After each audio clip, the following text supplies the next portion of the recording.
वृक्ष के नीचे महामृत्युंजय मंत्र का जाप जो शुक्रवार की शुक्रवार घी का दिया लगा कर करता है, उसके रोग बाबा देवाधिदेव महादेव समाप्त करते चले जाते हैं। ये संजीवनी मंत्र शुक्रवार के दिन भगवान शंकर को शुक्र को दिया था, इसलिए उसकी प्रधान। आपको मालूम पड़ गया कि शरीर में मुझे ये रोग हो गया है, मुझे शुगर हो गया है, मुझे बीपी हो गया है, मेरा ब्लड प्रेशर ऊंचा नीचा रह रहा है, कोई भयंकर रोग, मेरे रिश्तेदार को कोई कैंसर जैसा रोग हो गया, किसी को कोई थायराइड हो गया, किसी को कोई किडनी और लीवर में सूजन हो गई, किसी को कहीं किडनी और लीवर में तकलीफ हो गई। तो शिव महापुराण की कथा कहती है, नवग्रह शिव महापुराण की कथा कहती है कि बेलपत्री के वृक्ष के नीचे महामृत्युंजय मंत्र का जाप जो शुक्रवार की शुक्रवार घी का दिया लगा कर करता है, उसके रोग बाबा देवाधिदेव महादेव समाप्त करते चले जाते हैं। ये संजीवनी मंत्र शुक्रवार के दिन भगवान शंकर को शुक्र को दिया था, इसलिए उस मंत्र में जल और दूध ले लीजिए शुक्रवार का दिन। तो कहोगे गुरुजी ये कथा कहां से निकाल के लाए हो? तो विष्णु पुराण में से आप उसको स्मरण कर सकते हो। काय में से? विष्णु पुराण में से। एक पात्र में देसी गाय का दूध, जल उसमें रखकर, और आपके अगर लड्डू गोपाल हो, यदि आपके घर में ठाकुर जी हो, लड्डू गोपाल हो, विष्णु जी का कोई स्वरूप हो, श्री हरि का कोई स्वरूप हो, तो उस पर शुक्रवार के दिन आप संध्या के समय पर दुर्वा डालकर उस दुर्वा से अगर लक्ष्मी जी के नामों का 108 बार उच्चारण कर कर घी का दिया लगाकर कैसर के चावल साथ में रखकर केवल उस जल का और दूध का मात्र छींटा देते हो, तो उसके घर में कभी लक्ष्मी की कमी नहीं आ सकती, संपदा बढ़ती चली जाती है। 108 बार लक्ष्मी के नाम का मात्र उच्चारण कर लेने पर भगवान विष्णु के चरणारविंद पर, भगवान विष्णु के चरणों पर केवल उस दुर्वा का, जल का, दूध का सिंचन कर देने से भी लक्ष्मी की वृद्धि होती। शिव उनके मंदिर में आने वाले को तुरंत दे देता, जल चढ़ाने वाले को 3 चीजें तुरंत मिल जाती। आप नहीं भी मांगे, आप यदि नहीं भी मांगेंगे तो भी वो 3 चीजें मिल जाती। पहले नंबर पर है शांति, दूसरे नंबर पर है दिशा, और तीसरे नंबर पर है सफलता। शांति, और बहुत जरूरी है मन की शांति। आप जब मन से भगवान देवाधिदेव महादेव के मंत्र का उच्चारण करते हैं, आप जब मन से भगवान शंकर के नाम का उच्चारण करते हैं, तब हृदय की शांति अपने आप आती है। इसलिए एक बार दिल से सब लोग पुकारेंगे, श्री शिवाय नमस्तुभ्यं, श्री शिवाय नमस्तुभ्यं।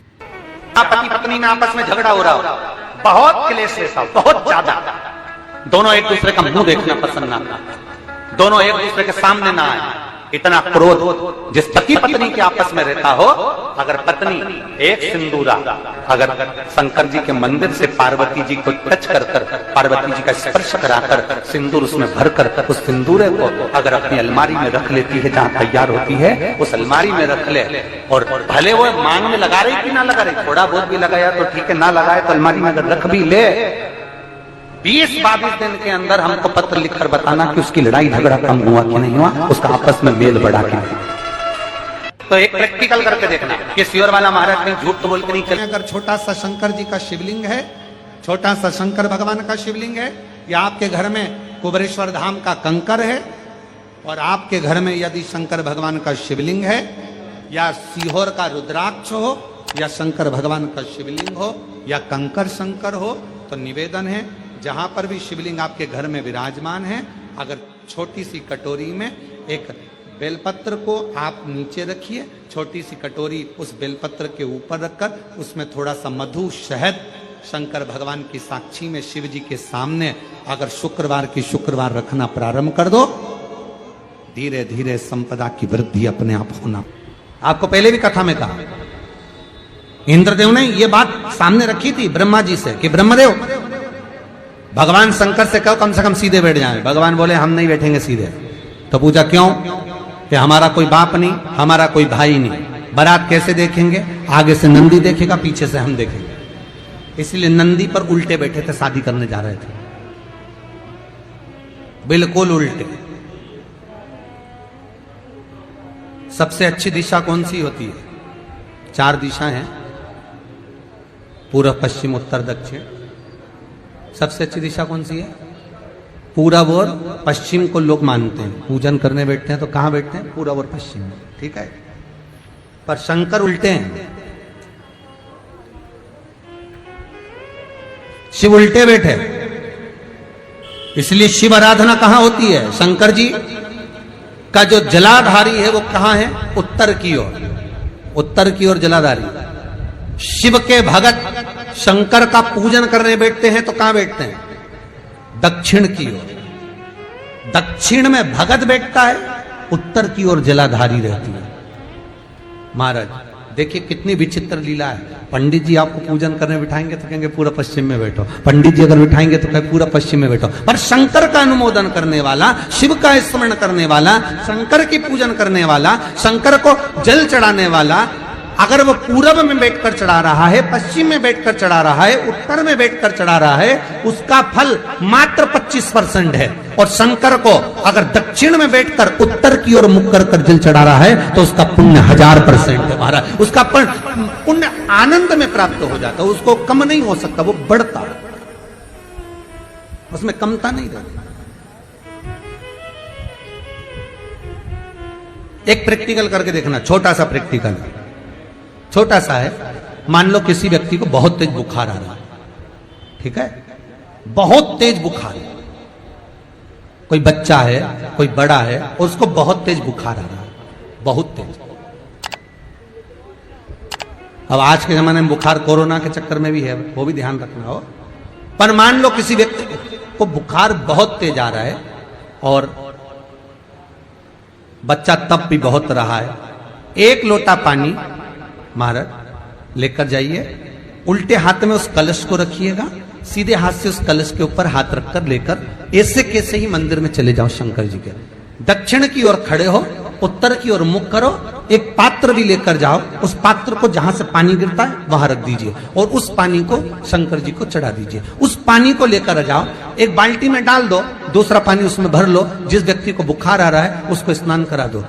15 से 20 मिनट के बाद में, 20 मिनट भी जान दो, अगर आपको लगता है कि शरीर ठंडा हो गया, और आधे घंटे बाद उसको फिर आप टेम्परेचर नापेंगे, बुखार धीरे धीरे समाप्ति की ओर आ जाएगा, बुखार टिकेगा नहीं उसके शरीर। एक बार लोहे से कहा, सोना लोहे से बोलता है, लोहा तू भी धातु मैं भी धातु, मैं सोना तू लोहा, तू भी धातु मैं भी धातु, मुझे भी अग्नि में तपाया जाता है, तुझे भी अग्नि में तपाया जाता है।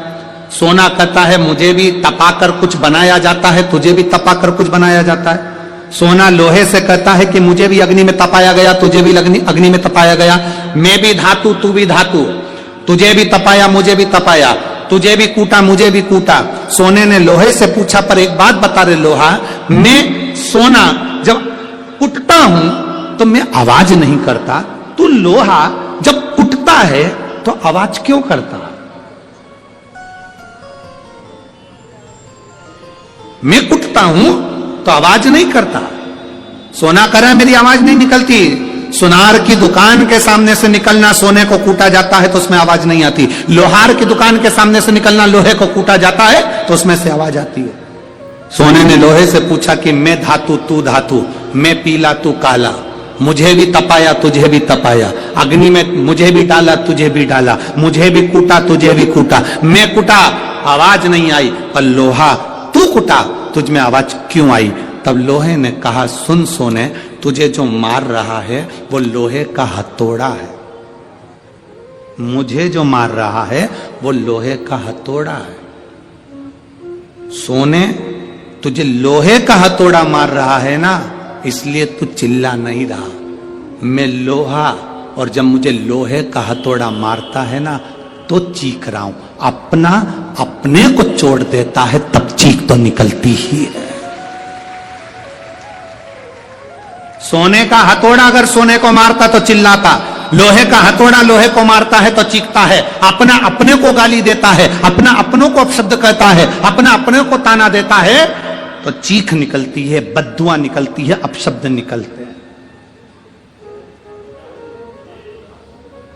दूसरा सोने को लोहा मारेगा तो सोने को कोई फर्क नहीं पड़ता, दूसरा गाली देगा चल जाएगा, दूसरा अपशब्द कहेगा चल जाएगा, दूसरा ताने देगा चल जाएगा, पर कोई अपना अपने को अपशब्द कहे, अपना अपने को ताने दे, अपना अपने को आड़ा टेढ़ा कहे, ये नहीं चलता।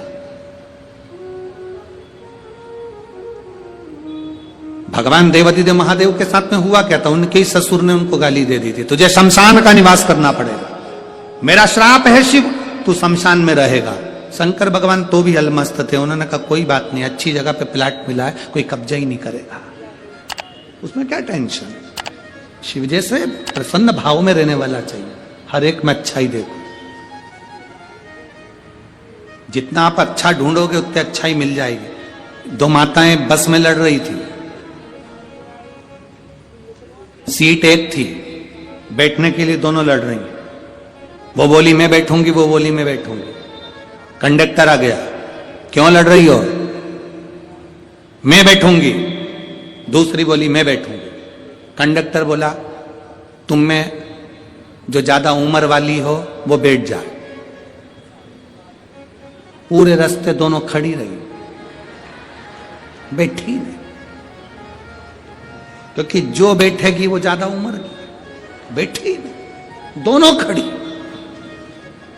पूरा रास्ता उन्होंने खड़ा खड़ा निकाल दिया, पर बैठी नहीं। कंडक्टर दोबारा आया, बैठो, अभी नहीं, मैं बैठू। तो कंडक्टर ने दूसरी से कहा बैठ जाओ, दिख रहा है तुझे, मेरी उम्र नजर आ रही है।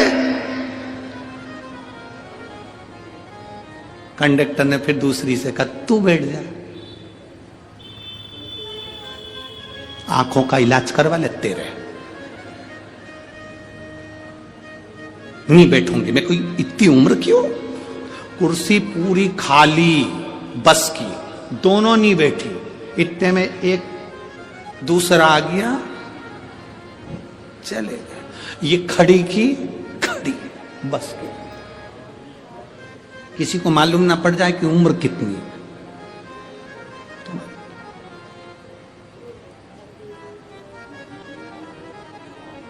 शिव जी को गाली देने वाला कोई दूसरा नहीं था, भगवान शंकर को गाली देने वाले उनके ससुर ही थे।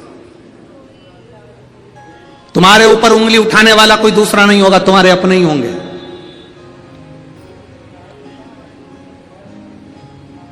कोई दूसरा नहीं होगा, तुम्हारे अपने।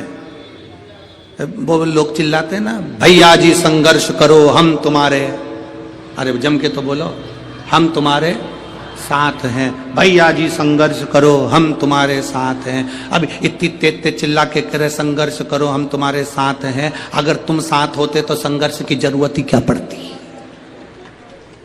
संघर्ष की जरूरत क्या पड़ती, साथ नहीं हो तो संघर्ष की जरूरत है, कहना कठिन है।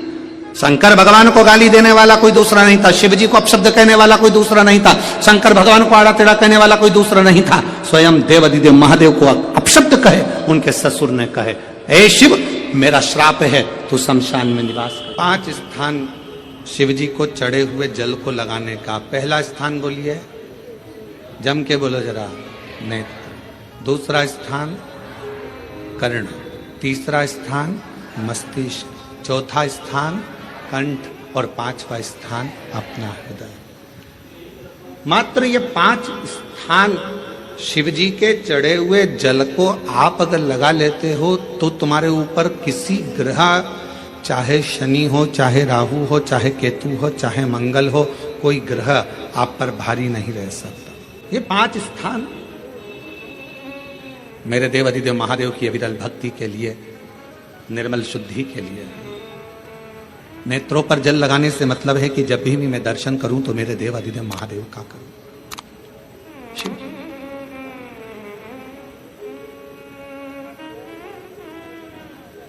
कंठ पर जल लगाने से मतलब है कि मेरे मुख से जो वाणी निकले, और मान लो मेरे मुख से कोई अपशब्द निकल गया तो किसी का बुरा ना हो जाए। कर्णों से जल लगाने से मतलब है कि मेरे कानों के माध्यम से जो शब्द मेरे अंदर जाएं वो मेरे जीवन का कल्याण करें। मस्तिष्क पर जल लगाने से मतलब है कि मेरे भगवान के चरण का जल, उनकी रज मेरे सिर पर चढ़ी रहे और मेरे जीवन में कभी अहंकार ना आए। हृदय पर जल लगाने से मतलब है कि मेरे हृदय में भगवान शंकर के चरणों का आभास नित्य प्रतीत है, हमेशा। ये 5 स्थान, जिस लड़की को, जिस लड़के को मंगल है, और ब्राह्मण देवता ने यदि आपको कहा कि इनको मंगल है, इसकी शादी में देरी हो रही है, मंगल के कारण अगर शादी रुक रही है, देरी हो रही है, विवाह में देरी हो रही है, तो उस बेटी और बेटे को 3 महीना लगातार शिवजी पे चढ़े हुए जल को इन 5 स्थान पर लगाना प्रारंभ कर दे। 3 महीने के बाद वो खुद कहेगा कि हाँ, हमारा संबंध जम गया, हमें मंगल से कोई दोष नहीं लगा। स्वयं शिव कृपा करते हैं। फूल को धोया कभी नहीं जाता, जैसे डाली पे से फूल टूट के आया तुम भगवान को चढ़ाओ, पर फूल को घर में लाने के बाद तुम धोगे, पानी छीट कर साफ करोगे और फिर भगवान को चढ़ाओगे, तो समझ लेना फूल भगवान स्वीकार नहीं कर। फालतू की बात, जैसा है वैसा देव, तुम्हारे जैसे नहीं। नहाए तो खूब साबुन से मल मल कर, और मालूम पड़े मन रह गया बेकार, और सोचो कि भगवान कर ले स्वीकार, ये कभी नहीं हो सकता। फूल और मनुष्य एक जैसा होना चाहिए कि फूल जैसा दिया वैसा भगवान को दिया। इसमें स्नान नहीं कराना, उसी तरह मन भगवान ने जैसा दिया वैसा भगवान को प्रदान कर दो, वो उसका। इसमें दिखावा नहीं हो।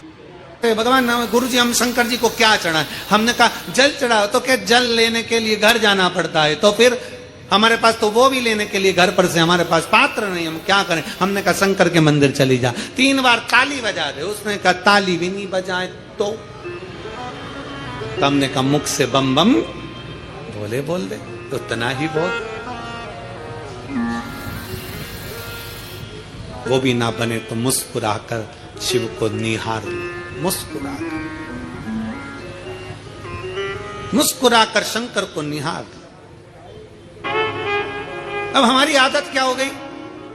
मार्केट में सीताफल बिक रहा है, मार्केट में गन्ना बिक रहा है, मार्केट में बहुत सारी पूजन की सामग्री बिक रही है। हमारे मन में आया, हमने किसी को खरीदते हुए देखा था सीताफल, मतलब लक्ष्मी जी को सीताफल भी चढ़ाना चाहिए। हमने उसको खरीदते हुए गन्ना देखा, मतलब गन्ना भी चढ़ाना चाहिए। लक्ष्मी जी को मैंने खरीदते हुए ये देखा, मतलब ये भी चढ़ाना चाहिए। लक्ष्मी जी को मैंने चढ़ाते हुए लोगों से सोने के सिक्के देखे, मतलब ये भी चढ़ाना चाहिए। मैंने लक्ष्मी जी को चढ़ाते हुए चांदी के सिक्के देखे, मतलब ये भी चढ़ाना चाहिए। मैंने लक्ष्मी जी को चढ़ाने के लिए ये देखा, वो भी चढ़ाना चाहिए।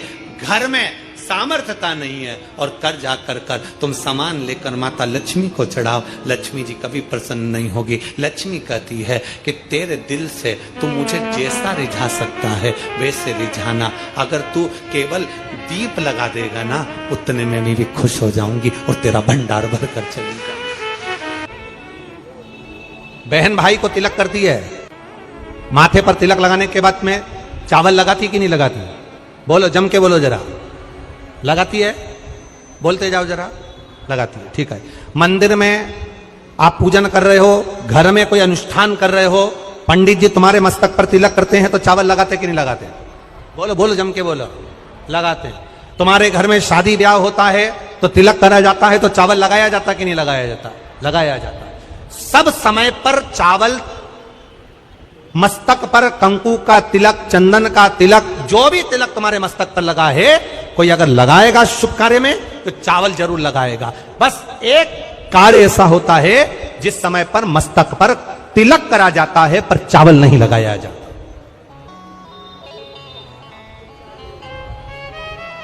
एक समय ऐसा होता है जिस समय तिलक करा जाता है पर चावल नहीं लगाया जाता। चावल का मतलब है अक्षय, मतलब बार बार भगवान ऐसा मौका लाए, बार बार भगवान ऐसी कृपा करे कि तुम ऐसा अनुष्ठान करते रहो, पुण्य करते रहो, सत्कर्म करते रहो, 16 सोमवार के व्रत करते रहो, चतुर्थी के व्रत करते रहो, तुम छठ की पूजन करते रहो, तीज का व्रत करते रहो, सोमवार का व्रत करते रहो। तुम्हारे घर में हमेशा ऐसे शुभ कार्य होते रहे। केवल अक्षय, अक्षत एक जगह पर नहीं लगाया जाता। कब नहीं लगाते अक्षत को? मस्तक पर तिलक करते समय अक्षत कब नहीं लगाया जाता? केवल एक समय पर। कब? जब घर में कोई शांत हो जाता है और शांत होने के बाद जब मस्तक पर पगड़ी का क्रम होता है, उस पगड़ी के क्रम पर तिलक तो लगाया जाता है पर चावल नहीं लगाया जाता। भगवान से प्रार्थना करते हैं ये बार बार मौका मत देना, जो हो गया उसको क्षमा, ऐसा मौका बार बार ना दीजिएगा। हाँ, पगड़ी पर से उठ गए, अच्छा काम करने के लिए मंदिर जा रहे हो, स्थान छोड़ने के बाद अब तिलक लगाओ और उसमें चावल ढेर सारा लगाओ, कोई मना नहीं, पर अक्षय, उस अक्षत की महत्वता को समझना कि उसको बारंबार प्राप्ति ना हो, ऐसे कार्य की प्राप्ति ना हो, अच्छे कार्य की प्राप्ति, श्रेष्ठ कार्य की प्राप्ति, शुभ कार्य की प्राप्ति। अगर मौका मिले तो एक बार भविष्य पुराण, और एक बार मौका मिले तो कुर्म पुराण, और एक बार मौका मिल जाए तो नंदी पुराण, ये 3 पुराणों का स्मरण करना, इसमें आपको अक्षत की महत्वता प्राप्त हो। भविष्य पुराण, कुर्म पुराण और नंदी पुराण, इन 3 पुराणों में आपको अक्षत की महत्वता प्राप्त होगी कि चावल की महत्वता क्या है। एक चावल का दाना जब अशोक सुंदरी वाली जगह पर चढ़ाया जाता है, एक चावल का दाना अशोक सुंदरी वाली जगह पर चढ़ाया जाता ना हो, ये बेलपत्र जो होता है, इस बेलपत्र पर कभी कभी आपने देखा होगा कि कई लोग बीच वाले पत्ते पर चंदन लगा देते हैं। ये जो बीच का पत्ता होता है इस पर लोग चंदन लगा देते हैं। शिव महापुराण की कथा कहती है, अगर भूलवश भी, अनायास, आपके पास बेलपत्र भी नहीं है, शिव जी का चढ़ा हुआ बेलपत्र भी अगर आपने उठा लिया और उठाकर उस बीच वाले पत्ते पर एक चावल का दाना रखकर भी आप भगवान भोलेनाथ को समर्पित कर रहे हो, तो ये समझ लेना कि तुमने महीना, 2 महीना, 4 महीना, 6 महीना, 8 महीने में, हम तो हमेशा कहते आए हैं, आज फिर कर रहे हैं, 1 महीना पूरा हो जाए जल चढ़ाते, 2 महीना पूरा हो जाए जल चढ़ाते, 3 महीना पूरा हो जाए, 4 महीने पूरे हो गए, 6 महीने पूरे हो गए, या आपका साल भर पूरा हो गया, प्रयास करा करो, एक बीच वाले पत्ते पर एक चावल का दाना रखकर शिव जी को समर्पित करना। क्यों? जो तुमने पूर्व में जल चढ़ाया है वो चावल का दाना अक्षय, उसको अक्षत माना जाता है, अक्षय माना जाता है। मतलब तुमने अभी तक जो जल समर्पित करा है वो कभी समाप्त तो नहीं हो सकता, उसका पुण्य तुम्हारे खाते में चले गया, अब तुम उसको किसी को भी प्रदान कर सकते। जब व्यक्ति के मन में अहंकार आ जाता है, जब व्यक्ति के मन में अभिमत्ता आ जाती है, थोड़ा सा अभिमान आ जाता है, तो वो भगवान से दूर हो जाता है। 3 चीजें भगवान से दूर कर देती है। पहले नंबर पर व्यक्ति के भीतर का अहंकार, दूसरे नंबर का हमारे भीतर की ज्यादा कामना,